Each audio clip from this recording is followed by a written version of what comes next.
Hello, ladies and gentlemen, and welcome to another episode of Seeds for You. And I want to thank you so much for being here today. I am very excited to have on the show and to welcome today to the show the very talented Claude Xavier to talk about his budding career. And I'm serious about this. I mean, he is a professional cosplayer. He is a published model. He is an up-and-coming voice actor, former Pro-physique competitor, Army vet, and father of 3.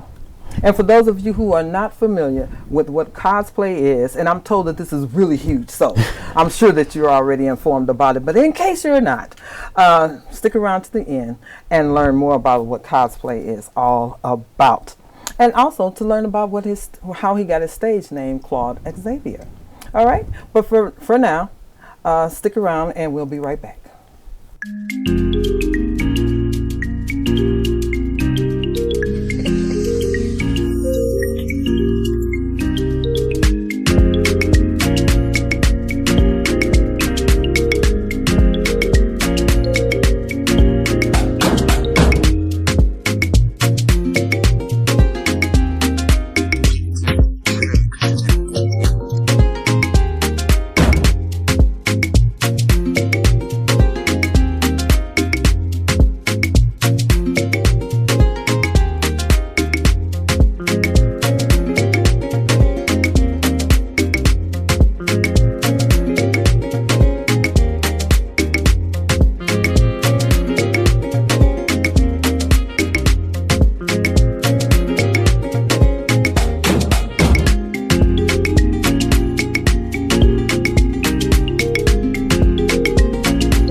Welcome back. And if you are just tuning in with us, I am here with the talented Claude Xavier, who is a cosplayer.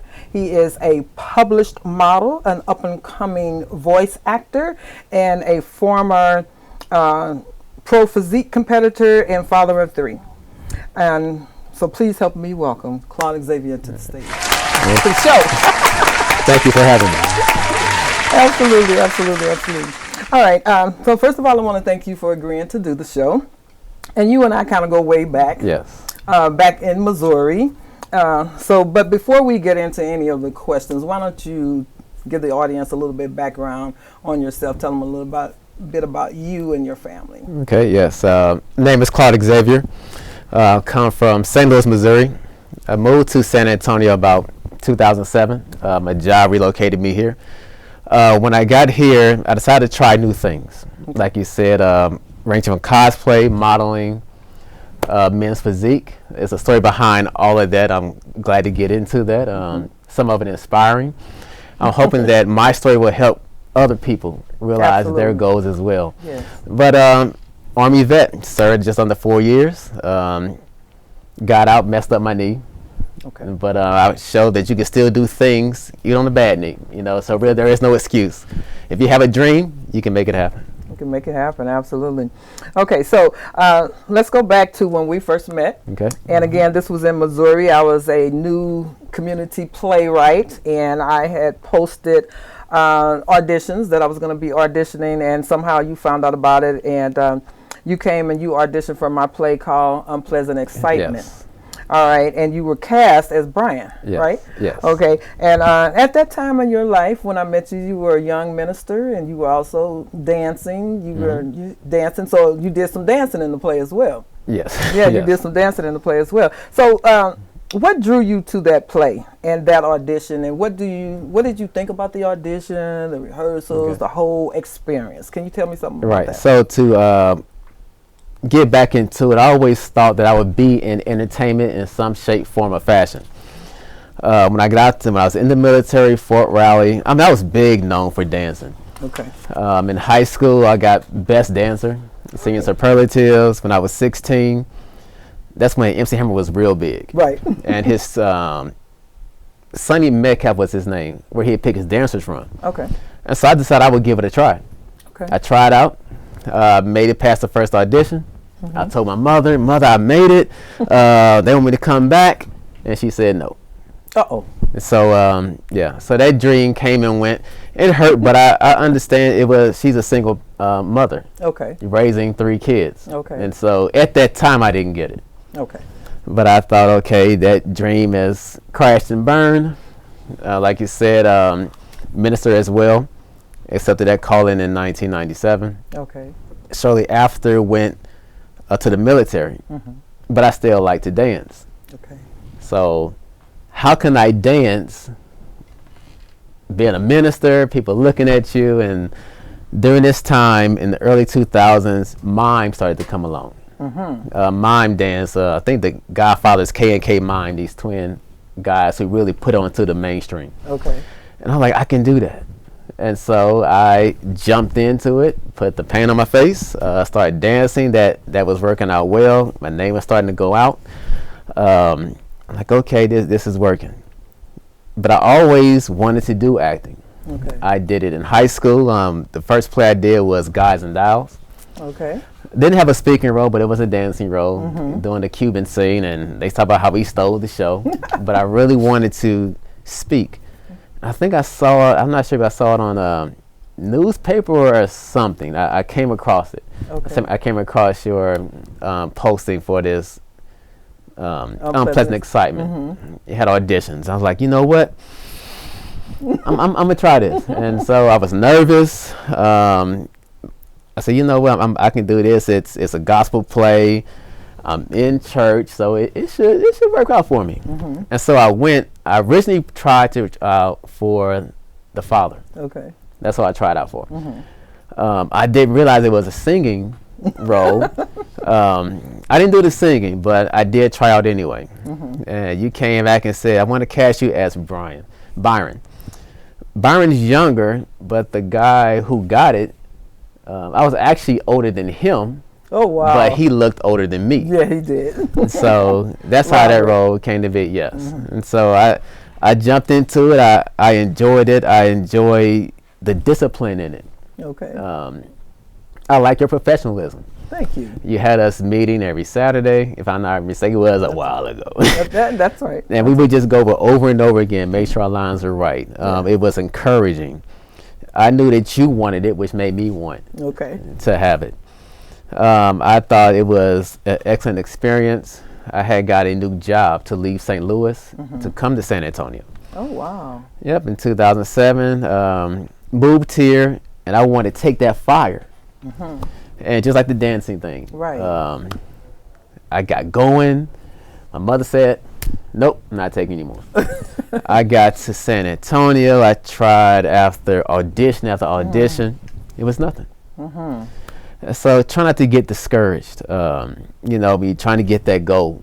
Yeah. And then nothing. Nothing.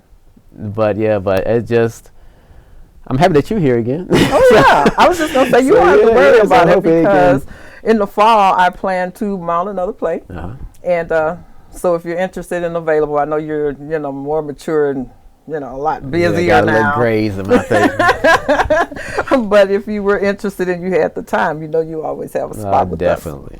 Always have a spot with us. And that's going to be happening around in the fall sometime. So I do appreciate you saying all of that. And I actually remember when I was younger in high school, I had a dream for modeling. Uh-huh. And I had a teacher at the school who was actually trying to develop, something like that for young girls back in St. Louis. And I was, I had the opportunity to go with her and do some things. And one thing I had to do was I had to pose with this guy, and it looked like we were, a couple. And we looked kind of serious on the picture, fully clothed and everything. Right. That was before people got naked like they're doing today. And my mom saw the picture. I absolutely loved the picture. And then the lady was given an opportunity for us to go out of town. Uh-huh. And that's when my mother, she was like, "Oh no, you're not going out of town." She was not doing all of that, So that kind of ended that. But she did put me through modeling school so I can have the opportunity to learn to look like a model. That was her way. She was like, "Well, we're not gonna really do that, but you can look like one." So she allowed me to do that. So anyway, we lost contact after Unpleasant Excitement. I'm assuming that's probably when you came to San Antonio. Okay, but you have gone on to enjoy some very interesting careers and opportunities since then. Like, for instance, your Pro-physique. Yeah. Tell me a little bit about that, because before the show you were explaining to me that bodybuilding and Pro-physique is kind of different. Right. Tell us about that. Yeah, so I ran into Pro-physique on accident, actually. Okay. I was going through my divorce, trying to figure out what do I do. I have 2 kids. Me and ex-wife didn't work out, and I'm just like, I'm gonna go to the, how people do. Yeah. You break up, I'm gonna make my body look good, And so as I went to the gym, working out, and this guy approached me, and he said, "Hey, are you getting ready for a Texas shredder?" What is a shredder? Uh-oh. And I'm thinking, what's that, Ninja Turtles? Like, what is that? He said, "No, it's a bodybuilding competition." Okay. And I was like, if he thinks that I look good enough to do this, I might well go ahead and try, because I was trying to look good for the pool. That's what I was trying to look good for. And so I went and did it. I basically taught myself, which probably was a bad thing. Uh-oh. I got up on stage. I took 8th place.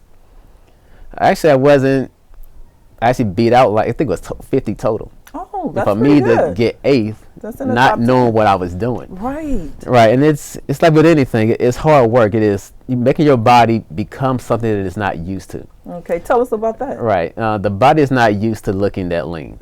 Having a 6-pack and all tone and all that. Your body's not meant to look like that. And so your body is fighting you.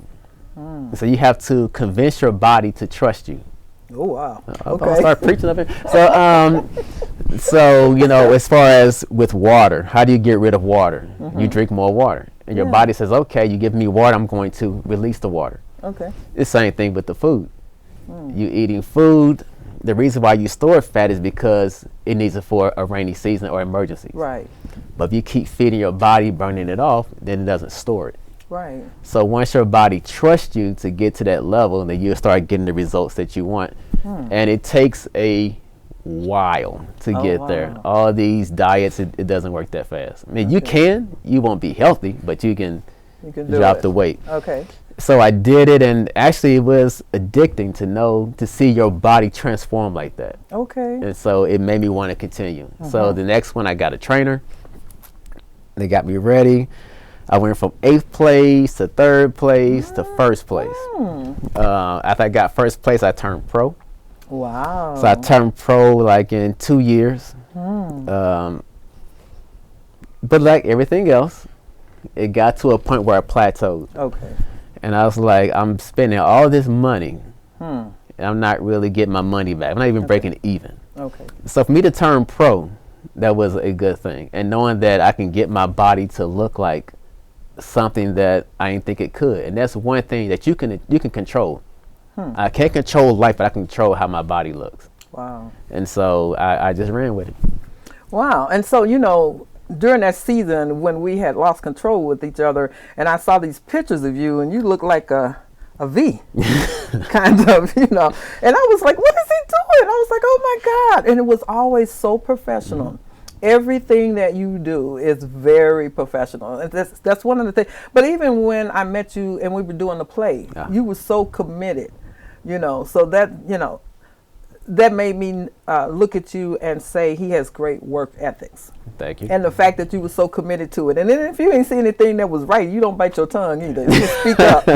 You will speak up. I do remember that about you as well.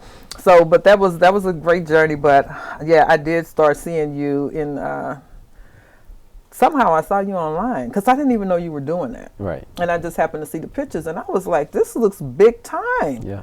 It really looked big time. So maybe that the time that I saw you was the time that you had already gone pro. Probably, yeah. Because it looked every bit of that. It looked every bit of that. So I am very proud to know you. So let me just put that plug in there.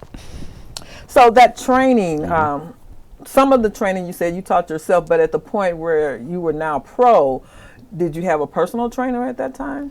Right, I did, who got me started. The thing about the body, once you learn what you need to eat, once you learn how your body, then you don't really need a trainer. I hope I'm messing up no personal trainer's money. But once you know the plan that works for you, then you just keep that up. Okay. Right. Okay. And so Then what was the diet like? And what kind of things did the trainer introduce you to? the same general stuff. There is no magic secret. Okay. Just calories in, calories out. Okay. And what that means is whatever you put in your body, if you burn that off or even more, then you lose weight with a caloric deficit. So I did a lot of chicken, a lot of fish, a lot of bland foods. Right. I mean, it doesn't have to be, but I'm okay with it. I can eat chicken for a week. See, that's probably where I would have missed it because I love to eat. Right. But you're paying all those entry fees and all these money for, because food is expensive. It is, especially when you're trying to eat healthy. Trying to eat healthy, right? Your entry fees, your hotel, your tanning. That's a lot of money that's going to go to waste if you don't take it seriously. Right. Right. Wow. And the thing about it, once you get your body that lean, it lasts about maybe 3 or 4 days and your body recalibrates. What? Because you're not meant to look like that. Ah. Okay, so anybody out there listening and you're interested in that, this gives you an idea of what you have to look forward to. A lot of hard work. You need a good support team. Okay. Because your hormones will get out of whack. Because once again, you're not supposed to look like that as your body drops. So you need a person who's there for you to really support you and really push you, and not try to throw food in your face and come on, you can go out. No, you need to sleep. You need to rest. It's like with anything, you need proper rest if you want to do. So you really have to be committed. Yes. You really have to be committed. So divisions, like. Okay, right. How So did that the work? vision, it's as far as the. Yeah, and as far as that is concerned. Right. So the difference between bodybuilding and men's physique is more aesthetic. A model look, just a little bit more muscle. You want to have the wide shoulders and narrow waist. But bodybuilding is all about size. Okay. Just pure, unadulterated muscle. Okay. Which, I mean, doesn't always look good on people, you know, but who wants to look that big? So it kind of also hinders you based on what you can do. But men's physique, you can still do modeling. You can still do all this stuff. You got an aesthetic look. Okay. Yeah, because sometimes I have looked at, by mistake, you know how you just pass by it on TV or something, you might stop. But looking at bodybuilders, sometimes it looked a little scary. It was just too much. Right. It was just too much. Yeah, I never want to look that. I never want to get to that. Or do what it took to get to that. To get to that. Right. So when you were doing competitions and everything, what was that feeling like? Like initially, when you first started, you really didn't know how this was going to go. You know what you want to do. And then up until the point where you actually got there and you're now a pro. So what did those competitions feel like? It actually felt great. It was good camaraderie back there because you were all on the same purpose. You were all starving. Okay. You backstage wondering what you're going to eat when it's all over. Just to know that you have people with you who know the journey. Wow. And what it takes to get there. So a lot of friendships were bond and made. Like I said, it's taught you a lot about who you are as a character and how far you can push yourself. Let's say your body's against you, your mind's against you. Wow. But if you have the will to do it, and it takes a while to get there. There is no 1 week. Like I said, I would train for 3 months. You know, and trying to get my body there, working out twice, early in the morning, late at night. But the results, and every time you see yourself getting better, make you want to keep pushing forward. You know, like God said in the Bible, every day He said, "This is good," and you got that. Oh, this is good.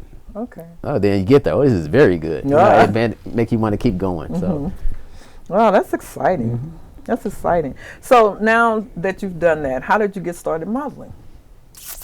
So the modeling jumped off. Well, you know, you did your little, your modeling at church. You know, you always did them the fashion shows at church. I picked it back up seriously right after doing the men's physique because I was getting tired of it. Okay. I had met this company called Fitness Models. Okay. And they got me going into it, took pictures of me. Worked with this gentleman named Sonny out in Houston. He the one that taught me the runway aspect of it. Okay. Yes, I got gigs doing that. I wouldn't say not anything really major because there's a whole bunch of models everywhere. It's oversaturated. Okay. But to be able to be put in different independent magazines and to see your face in there, people who are validating your worth and they see what you see. But yeah, so that also taught me as far as the runway, you have to look a certain way. You got to remember that everyone's looking at you. Right. So you have to be on your game. Okay. And you got to have that face. You can't break character because you're representing that person in their clothes. You're just the I want to say mannequin. Basically. Yeah, pretty much. Walking Yeah. Right, pretty much. And so you got to realize this is not about you. It's about that person and the clothes you're wearing. Okay. And I take that same mindset. When I leave that door, it's not about me. It's about those who I represent. You hear all the time about being a role model. I'm not a role model. Yes, you are. You don't get to choose who watches you. You don't get to choose who emulates you. Right. The day you're born, somebody's watching you, so therefore you are a role model. So you have to look at it that way. Wow. I hear people say, I don't care nobody think about me. You need to.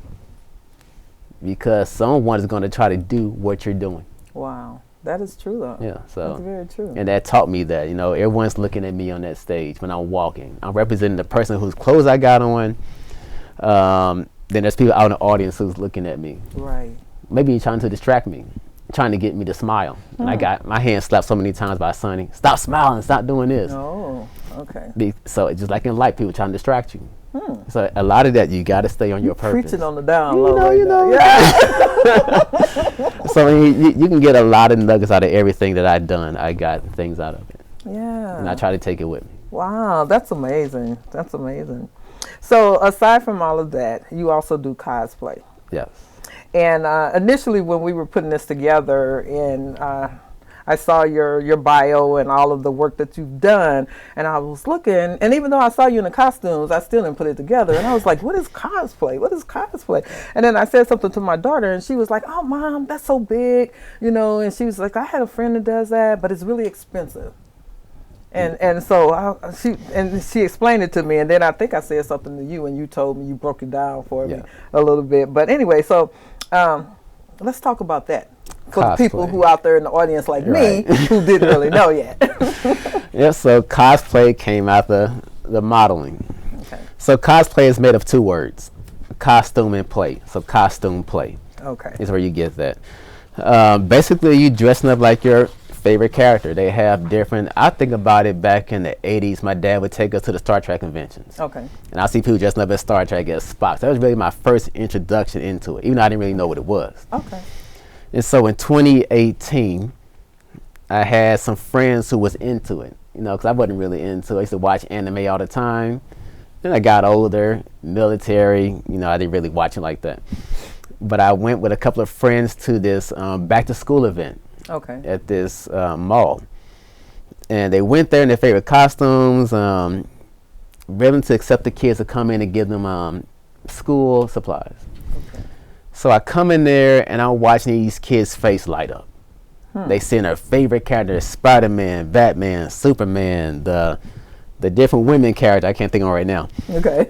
And they just, the way they face lit up, and I was like, I want to be a part of that. Okay. I want to be able to make a child's dream come true. They don't see me, right? Right. So that's how they got started. Okay. And so I went to a convention in San Antonio.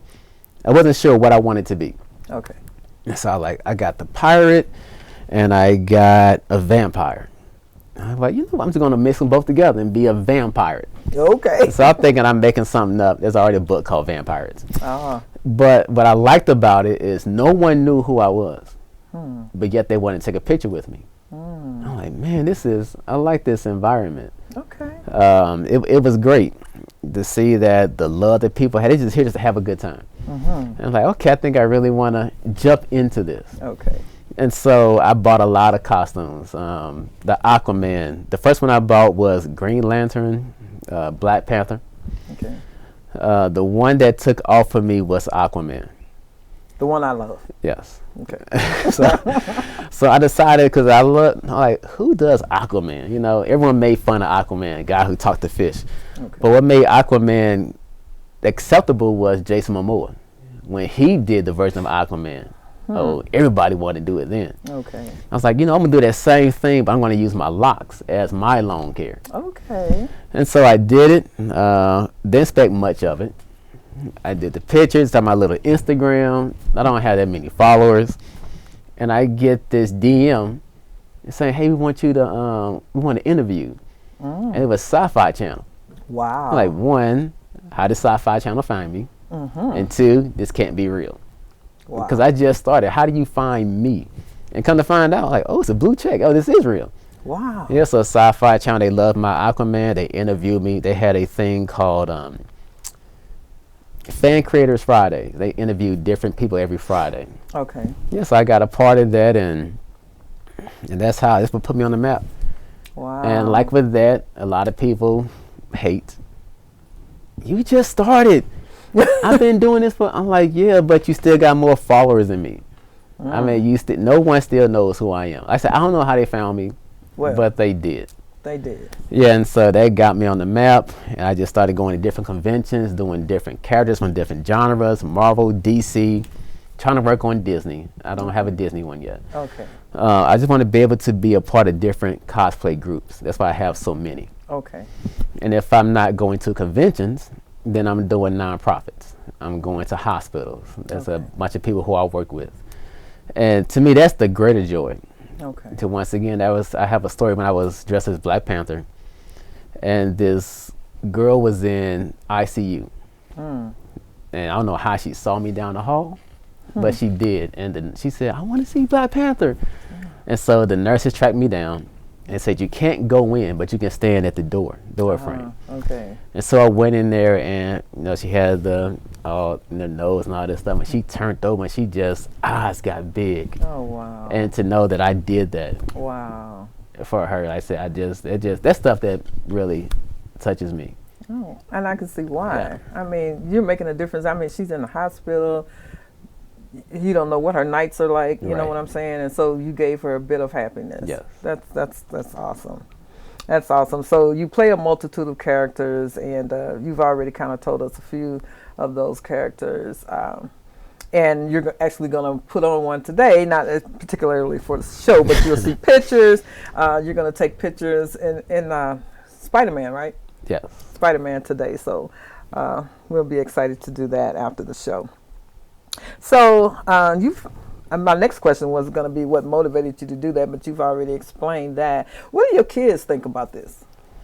My oldest daughter calls me. She says I'm famous. She thinks that's good. I am not famous. But that's good for her to see her dad right, that way. every time you see people run up to me, and I also get invited as a guest. So I made it to that point, so I would be considered, I say, quote, professional cosplayer, where they will now pay me to go to conventions, set up a booth, do panels. And I did one in Dallas last year, and she was there. And you see people run up, "Oh my God, Claude, I've been following you forever. I get to finally meet you." Like, me? Like, I mean, and she saw that. "Oh, my dad's famous." I'm like, yeah, so it feels good to know that your work is being noticed. That's good. And that's good to give your child that. Right. For your child to have that memory and to feel that way about her dad. Right. So that's a good thing. So you mentioned the booth. Tell us about this booth, because after you reach a certain point, you are now making your costumes? Right. Now when you consider, I say professional, you have to make 75% of your own cosplays or costumes. So you don't have to get invited. You can have your own booth. You can pay for your own booth. Okay. I'm not doing it. It's better to get invited. Right. So you get invited, they give you a booth. You can sell your pictures or whatever you do, whatever line of clothing or whatever you sell. Okay. At your booth, and then sometimes they have you do panels. What is a panel? Like a talk. It can be either about how to do cosplay, what fabric you use, how to use foam, or social issues, whatever the topic is. Okay. Yeah.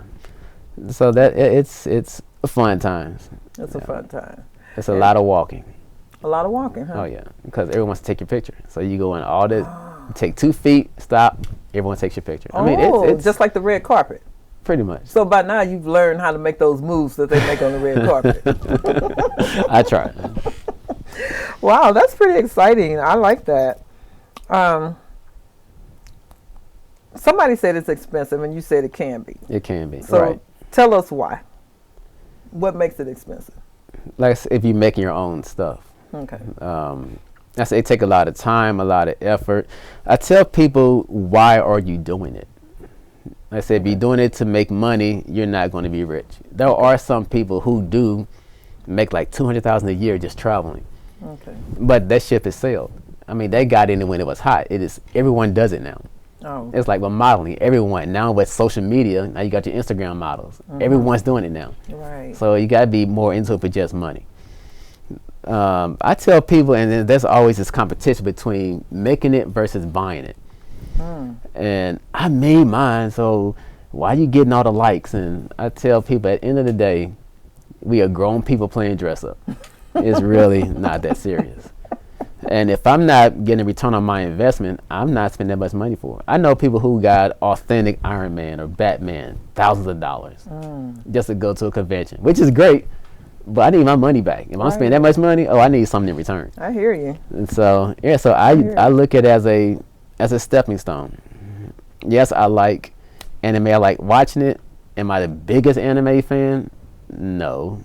I just 44 years old. I mean, I got family now. I got other priorities. So I try to get to where I can. I let people know. I don't know every character, but I'm doing it because it's something more than that. Because I'm putting a smile on somebody's face. Okay. That's why I'm doing it. Okay. Not for the likes, not for the follows. I mean, it's nice. It opens doors, but that's why I'm doing it. And you never know who's going to be there. And that's very true. And so again, this is not about you. Right. It's about the smiles that you're putting on the faces of the people that see Right. you. So that's good.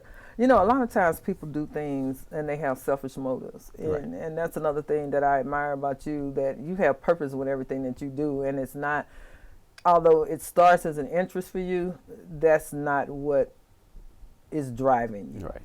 That's not what is driving you. So I really do like that, and I appreciate that. And so we talked about the expense of it and all of that kind of stuff. We talked about what happens at the booth, where you can explain to people, you know, maybe people who are interested, you're explaining the material to them, you're explaining how to make these costumes or what have you and everything. But this is not something that anybody would be doing as a 9-to-5 job. Like I said, some can. It's not common. Okay. Like I said, so many of them out there. It can be done, but that's your reason, then you're going to be disappointed. You're going to be disappointed. Yeah, but I said I love the interaction. I love the celebrities who I meet. I've had quite a few comments at the Would you care to share? There are times when I've done like shirtless cosplays because of the character. Let me tell you, ladies, Oh my God. that's something. It's something to see. And look, I could have posted all those pictures, but I know that some of you girls out there are Christians. I was thinking about you, trying to keep you saved, okay? That was the one I remember the most. I was in Florida last year, in a 4-day convention. I did He-Man. You know, he doesn't really, just got the little chest plate on. And I was asked if I do parties. It's like, well, I'm from Texas, a long way. It's a lot of money to send me out here to Florida. But they just, you know, all get the, is your chest real? Is your abs real? Yeah. Just say you want to touch it. That's just being silly. But it's just fun. Yeah. Yeah. I do get some interesting. So how does your wife feel about these, well, soon to be? She understands it's business. I don't do anything crazy. Like I said, if you get jealous over that, then you can't. It'd be hard to be with me or anyone else. You gotta understand that it's like being an actor. Okay. Being a singer, you're gonna have those people. Right. So she's not jealous. No. Okay. She trusts you. Right. Awesome. Well, that's really good. Yeah. Okay. So. I'm always, if I'm not doing, I'm an introvert. So if I'm not doing anything, I'm at home. Okay. So, But then earlier you said that she's willing to help you to advance some of this. So that's good. Right. That's important too. You Yeah. need to have somebody who's on the same page with you and not fighting against you when you're trying to do those things, because they tend to squeeze and crush out of you something that you really want to do or be. Right. So that's nice to have somebody like that. Yeah, she's very supportive. Very good. Very good. So, all of these characters and everything. And as a community playwright, I know that anything that you're doing in the arts or entertainment of any form, cosplaying, any of that type of stuff, it's very time consuming. Right. So how do you manage to balance that life with your family life? I'm still figuring that out. You're still figuring it out. Like I said, I have a 12-year-old, 10-year-old, and 3-year-old. Okay. And so the 3-year-old wants all of my attention, you know, girl, daddy's girl. Mm-hmm. So she's always in my face. So I had to wait till, you know, at night. And then by that time, falling asleep, because I'm getting old. I can't hang with these young people. I'm not gonna sign on to that yet. I can't. I'm getting old.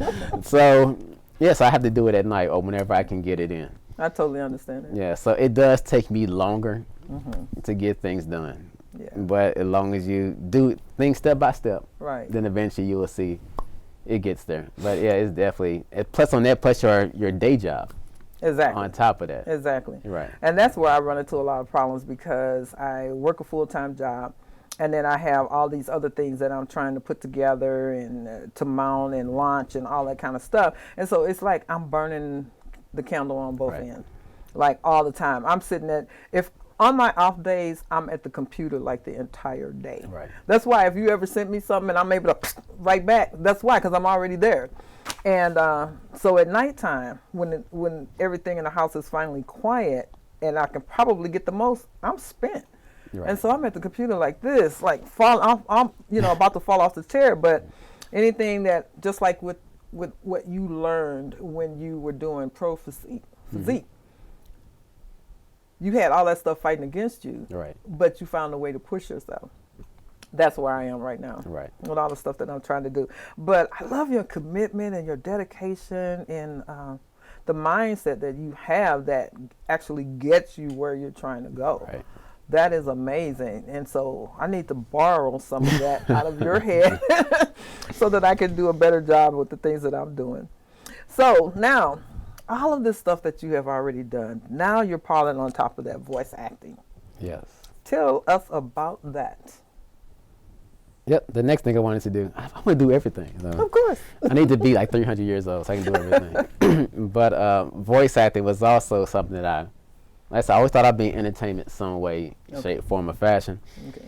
So I decided, actually made that decision, was it last year? I want to say a little bit over a year ago. I said, you know what? Whenever I say I want to do something, then I go and do it. You do it. And so I said went to YouTube University. Then I saw that. Can you tell me about No, that? well, what I mean by that is just watching videos. Okay. I went to YouTube Well, in University. that case, I go to YouTube University. New term. Right, to look up voice acting, what equipment that I needed. And so I went into my walk-in closet, bought the microphone, the stand, the equipment, the software needed for it. Went in there. I'm pretty sure I was messing up left and right. But just trying to get going. And once I went through exhausted all the videos, I went and got coaching to get me on track. I ended up doing 4 books so far, 4 audio books. Yeah. Oh, okay. Yeah, so this one was from the same person. He's a documentarian. Wake up! Who do documentaries? I can't remember. Okay. So he was chronicling hip hop through the decades. Okay. And so every 10 years, I would do a book for those decades. And so 4 books. Also voiced several YouTube animations, independent. Okay. I'm currently working on one right now. Okay. It's due to drop February 20th, so I need to finish that up. Yeah, like I said, once again, I'm just trying to get my face out there. Okay. Get my name out there. I think you're close. Yeah. I think you're close because you're doing enough stuff. And you've been experiencing great success in things that you do. I mean, because you said when you first started out with the Pro-physique, you started out, you taught yourself. Right. And then you made Pro. And then you were in a magazine, and then people are finding you, and they're advancing you, and other people are getting mad on the sign. So I feel that if you just keep moving, you're going to get to where you need to be for that thing to happen for you. Yeah, I look at Samuel L. Jackson, all those who were late bloomers. Right. And like, well, they got a late start. Look how many movies he's done. So I try to keep in my mind that it's never too late. It's never too late. It might take a little bit longer, but it can be done. That's right. And that's how I try to encourage myself too. You know, I just tell the Lord, redeem the time, Lord, redeem the time. Yeah. So, wow, this has been very interesting talking with you, and I haven't seen you since when? Since the play? No, actually a little bit after, because we had, I think I was in town. We actually went out to go eat at a place. Yeah, we did. I don't remember the name. That was such a nice, actually, it was, I think we had just done my play called Steel. Okay. And you got there after it, because you were going to try to attend the play. And you got there after that, and we had the opportunity to go to lunch. Yes. So that was the last time I saw you. And that was a nice time, as a matter of fact. That was a nice time. So anyway, that was fun. God, is there anything else you want to tell us about? I mean, what else you got up your sleeve? Well, that's really just trying to make the voice acting happen. Okay. And so I've already spoken to you about coming back to the show and doing another interview, and I explained to you that we didn't necessarily have to do it in the studio, that I can come to you. Right.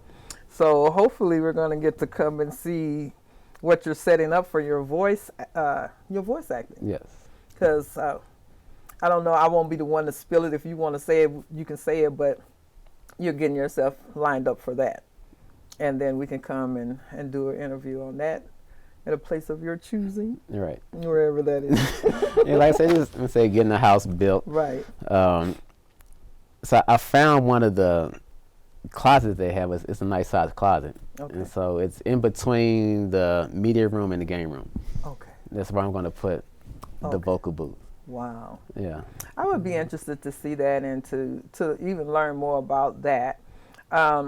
The last play that I did, I had a woman in my play that is actually into voice acting, and she's really, really, pushing herself out there in that as well. So I don't know where she is with that, but I'm sure she's getting well established with that as well. So I would be interested to come and learn more about how that works out too. Yeah, just the pain behind it is I'm not a sound engineer, so I have to record it and then edit it.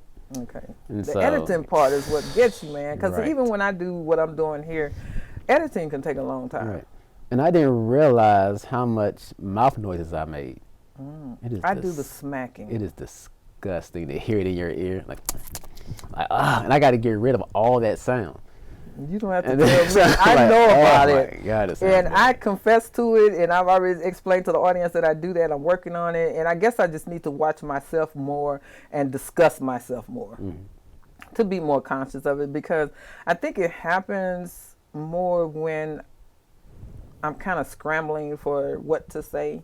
Okay. And I think I notice it more there than just regular talking, because when I'm talking like I'm talking now, I don't really notice it. Right. But it's like that in between time somewhere where it's not good. Yeah, so I'm working on it, trying to perfect that, and yeah.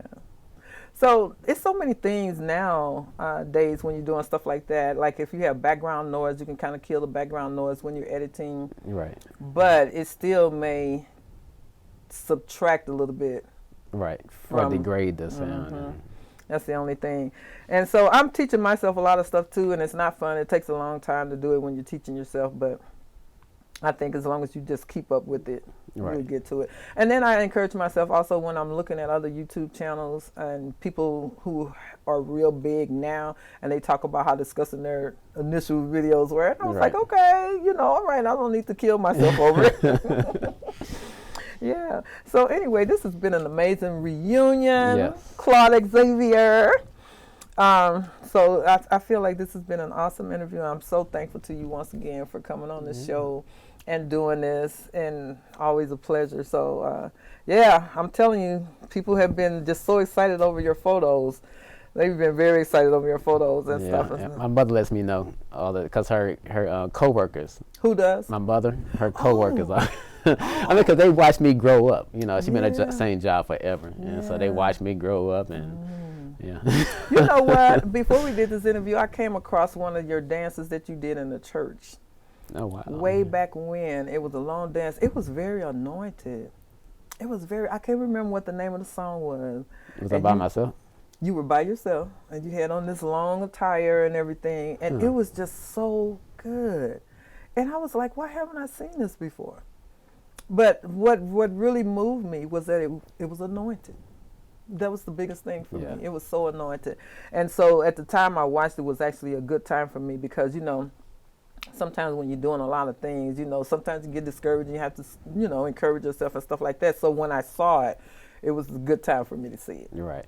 So it really blessed me. And then it made me also think, because some people don't believe in praise dancing. Mm-hmm. Some churches don't believe in it, and they, you know, a lot of things. And of course, the wearing the when you miming and stuff like that, people are against that. But I can see when you should be against it, because some people don't dress appropriately for to be presenting themselves as a praise dancer, and then there are those who are, and it's very anointed. Right. And I feel like if the anointing is there, how can you fight it? All right. A lot of people ask the question, why do you wear makeup? Why do you wear the white face, the white paint?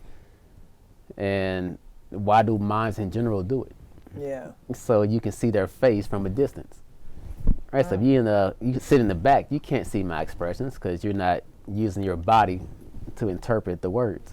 So you put on white paint so you can see my face. Yeah. Yeah. So I haven't done the study on it. I haven't done the study on it. You know, so I can't really. I can't really argue one way or the other on it. You know, I've heard some negative things about it, and then I had never focused on the face parts, and again, I don't know the history on it, so I just looked at the dance, and I was like, if it's anointing and it's touching somebody, because sometimes people have watched people praise dance, and you can see them crying because it ministered to them. Right. And I feel like if you're going to be a praise dancer, it should be a ministry and not what you see in Hollywood. Right. I say it goes back to why are you doing it? We can say the same thing about preachers. Exactly. Why are you doing it? Exactly. And we know that not all of them are where they should be. Are you trying to save souls? You're trying to save money to buy another jet? Exactly. You know, so why are you doing it? Right. And so at the end of at the end of the day, whether it's church or work, it's people. People are people. Very true. No matter what it is. Wherever you go. That's why you will never find a perfect church. Right. We got a lot of complaints for church. I don't go to church anymore because of these people, but yet you still keep going to work with them same type people. Work, you go to the club with them same type people. So then, what's the real reason why you're not? Anyway, that's another. That's a whole other interview. Exactly. All right. So for anybody who is, and we're coming to the close of the show, but for anybody, I just wanted to ask this: people who are interested in becoming a cosplayer, and it sounds like you don't need prior experience. No, it's just the only experience you need is, do you know how to have fun? You know how to have fun. Right, you don't need to make your own. You can buy them. Okay. You know, it's like I said, just think of Halloween. Basically just Halloween, dressing up. Okay. Yeah. Okay. So, all right. So that's wonderful. So, in closing, I want to give you the opportunity. If there's anything you want to say in closing with the last few minutes that we have, then you're free to say whatever you want to say. Yeah. Again, ladies and gentlemen, this is Claude Xavier. All right. Thank you once again for having me. Okay. You may wonder where you can follow me. Claude Xavier Style on all platforms. So, ClaudeXavierStyle.com, Instagram Claude Xavier Style, Facebook Claude Xavier Style. I got that name, Claude Xavier Style, because I want to show the different styles I have. Gotcha. So the modeling style, cosplay style, acting style. Gotcha. So I don't get, what's the word? You get stuck in one thing? When you get typecast or That's something. it. I don't want to be typecast as one thing. But I also have different characters. I want to be known as just the Aquaman or just Green Lantern. I want to see me in everything. Gotcha. So, gotcha. Yeah, so those are my different styles. All right, ladies and gentlemen, there you have it. There again, we have Claude Xavier, the multi-talented cosplayer, model, just you name it, whatever it is. He's done it, basically. So I just want to say to you, to my YouTube family, if you have not subscribed to this channel, please go ahead and consider doing that today. I don't believe in shacking, so go ahead and subscribe today. And I would love it if you would press that notification bell so that you can be notified anytime I upload new content. All right, and just so you know, if you have any friends, anybody who recognizes Claude Xavier here today, you recognize him from home or whatever, because we have a lot of people now here in Texas from back home, and you want to share what he is doing with family members back home. Maybe they are not people who are into YouTube or what have you, but please inform them, let them know that they can see it on YouTube at my channel, on my channel, or any friends that you have here who missed this interview today or hasn't had an opportunity to see it, let me phrase it like that, they can also see this on TV on channels 10, 11, and 16 on February the 8th at 7 p.m. Okay? All right. Again, I want to thank you all for tuning in with us today. I hope you enjoyed the show, and I hope that you will come back and join us again, because we have plenty more great interviews coming down the pipe. And until next time, I'll see you then. Goodbye.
Like abortion, and how that can affect you later in life. You may think that at the time that you're making that decision, that that's the best decision for you and your family, but later on in life you find out that it haunts you.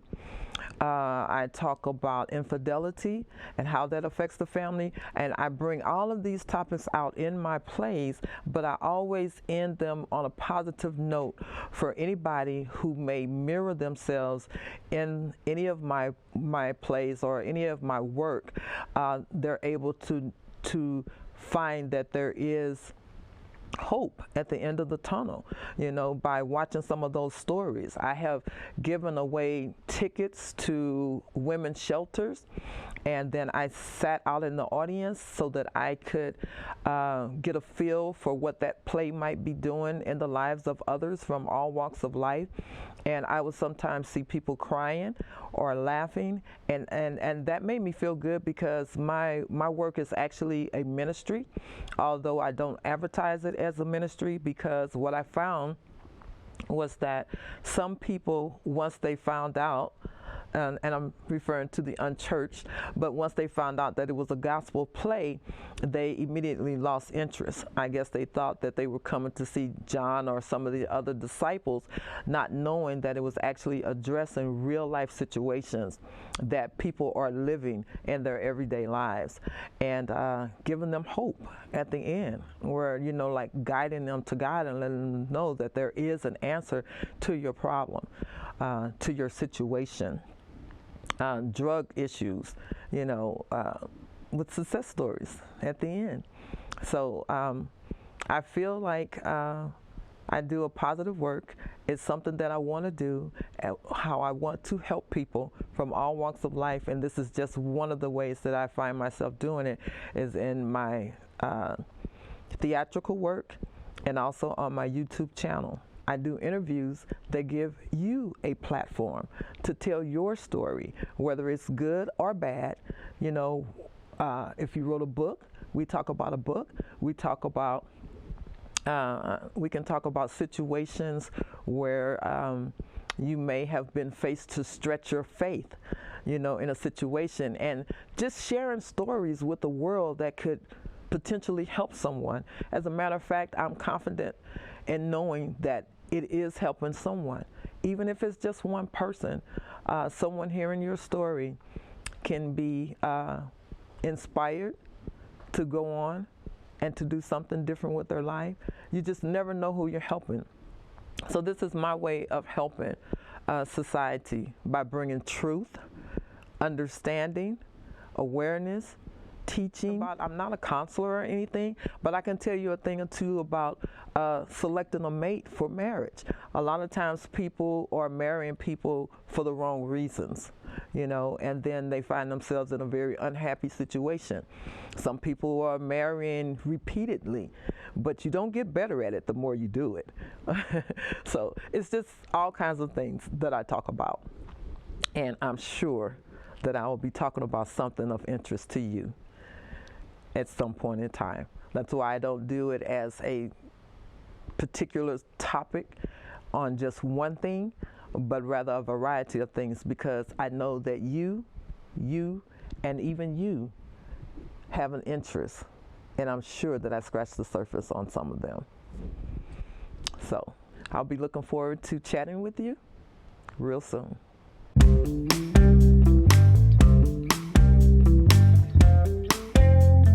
So again, I am Sherry Wright with Seeds for You, and I am so excited to tell you all about our new element that we are introducing to Seeds for You, which comes in the format of interviews. And this is for you. You can be a part of the show. You can be a part of the show or a part of our growing audience. Either way, we would love to have you, and we are so excited about this endeavor that, oh my God, it's just really hard not to let all of the emotion bubble out.